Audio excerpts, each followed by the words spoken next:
Welcome back, my friends. Today we will continue digging into how Christianity grooms the mind away from logical thinking. We have seen that Christianity and its ideology throughout the centuries can and has been twisted very radically, and yet it is promoted as Christ's true ideology. Christianity suspends evidence, logic, ethics, and empathy, which were Jesus' main arguments, for divine authority, which prepares the landscape in the mind to believe authority blindly. Now let's think, who are the best subjects ready to abandon rational thinking in favor of security and some love? Children, that's who. Christian doctrine and dogma forced on the minds of children prepare the child to argue only superficially for fear of being singled out. This creates favorable grounds for any cult-like behavior in later years. Avoiding deep critical thinking prepares the person for servitude and obedience. The child quickly learns to trust the organization or whoever is their representative and believes that neither would be flawed or have a corrupt intent, because a God that loves you and cares for you like your parents, while he forgets about other children, as long as he doesn't forget about you. The flaw in Christianity is precisely blind faith. Christians learn to apply this to many parts of our lives. In times, we learn to just follow the leader, who in this case becomes the priest, pastor, rabbi, whoever, who are valued by how much power they can exert on people in our politics. We follow the leader as long as he favors me. This is why abortion and gay rights have become a central theme today, because politicians have seen an opportunity to energize their followers via Christianity, just like Constantine did back in the year 325, while religious leaders have seen an opportunity for power, just like they did at the beginning of this circus. All they have to do is turn some people into them and supposedly enemies of God, and all other Christians will turn on them. Politicians have found the ripe ground for disseminating lies and disinformation based on faith to at least 40% of the population. Power-seeking religious leaders are only too happy to assist as long as they can inject their own beliefs and get a piece of the pie. Now let's examine the principles brought before us today by politicians in the name of Christianity. First in line, of course, is the right to life. If Christian-leaning politicians were to really respect all life, why are they so eager to send young men to war at all? As long as corporations are willing to pay a pretty penny. If you send men to war, you're sending them to murder others or to get murdered. Neither of this is okay with Jesus. So why would right to life Christians bless one army who's going to commit murder and another priest bless the other army who's also going to commit murder, while denying the same blessing to a couple who, being gay, just want to increase the love in the world? Has anyone thought about this? According to this, God would rather bless war, not love.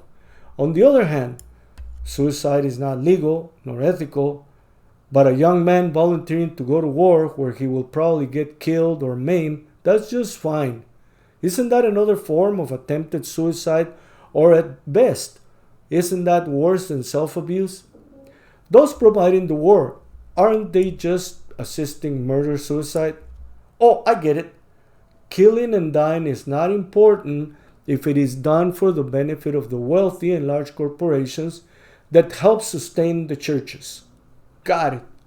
Jesus is just fine with war as long as his churches come out on top. Is that it? It sounds too hypocritical for a religion that started with a man who claimed, "If my kingdom were of this world, thousands of angels would defend me," and he allowed himself to be crucified.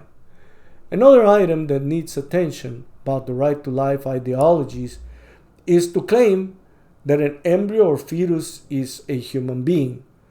What they bring behind this argument is the belief that a soul is embedded in the cell structure at conception.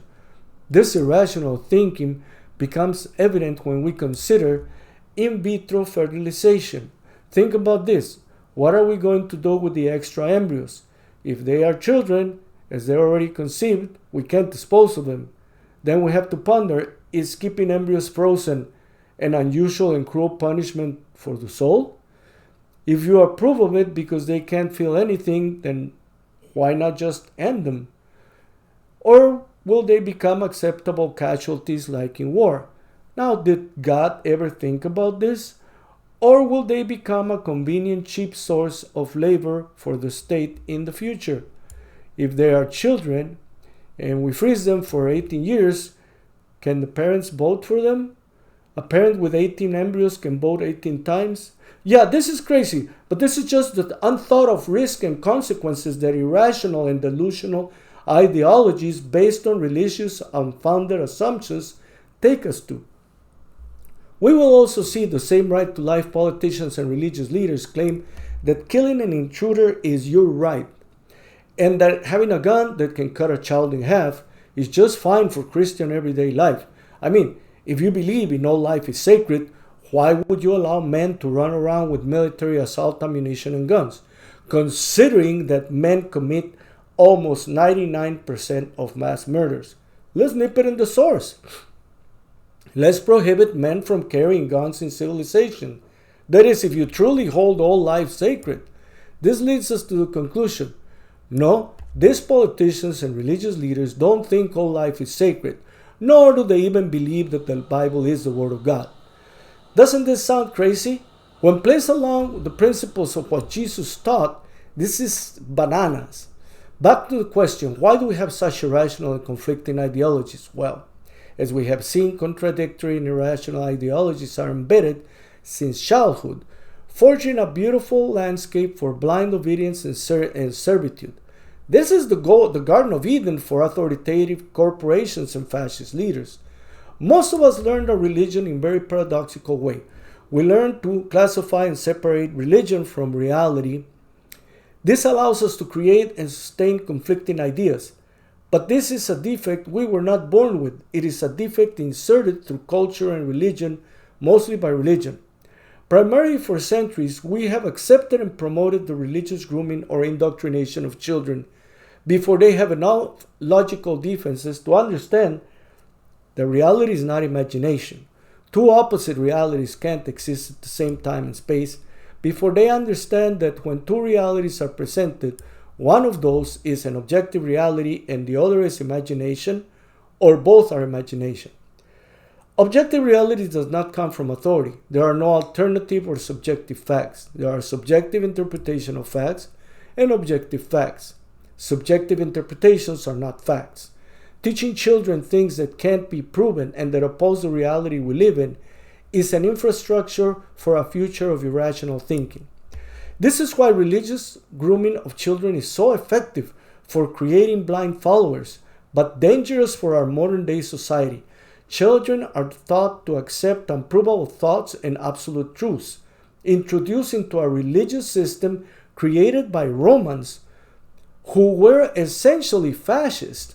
Very convenient, no? Are we beginning to see the picture? It's no mere coincidence that Christianity was embraced by Romans, who thought of themselves as gods that should be followed and obeyed.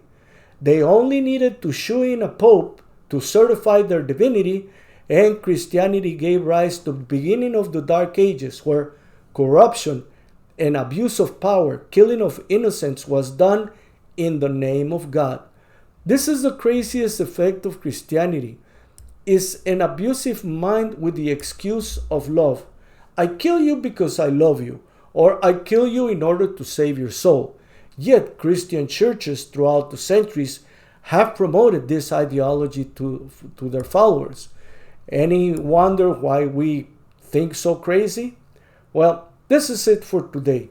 If you like this content, press the like and follow and subscribe so you can see the next chapter of this crazy Christianity and how we go through and understand why we are so crazy. Well, have a good day, my friends.